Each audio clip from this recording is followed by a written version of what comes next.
تعالوا كده اقول لكم تفطروا فين في اسكندريه، وخصوصا منطقه وابور الميه جنب فتح الله. مكان اسمه زادوز، مكان رايق جدا، وبصراحه انا جربت كذا حاجه من عندهم كده، والاستاف هناك ناس فريندلي جدا وناس تحفه. فاول حاجه كده نلبس الجلافز بتاعتنا عشان احنا قدامنا مشوار طويل قوي مع بعض في الفيديو ده. بقى نجرب الاختراع الجديد اللي هو كرواسو وافل بالبسطرمه والجبنه الموتزاريلا. بصراحه الموضوع كان بالنسبه لي اللي هو ايه ده، وافل ومعمول شكله حلو جدا وصوص وجبنه سايحه لا بصراحة يعني عايزة اديله تقييم بصراحة 10 من 10. الموضوع جامد جدا، الجبنة سايحة، البسطرمة طعمها حلو قوي قوي قوي.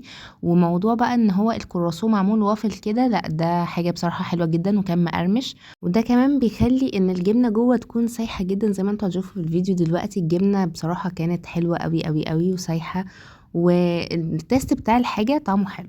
فتيجوا تعالوا بقى نجرب حاجة تانية مع بعض كده. دلوقتي بقى نجرب الايس اوريو لاتيه مع بعض. بجد عايزة اديله 10 من 10، ان هو التست بتاعه جامد. بس تعالوا بقى ايه للبيستاشيو واختراعات البيستاشيو، هو ده اديله بقى. بصوا في البيستاشيو بصراحة مش عايزة اقول لكم الناس دي قد ايه هي بتتوصى بصوصات، مش يعني ما تقول لهمش يتوصوا، هما بيتوصوا لوحدهم.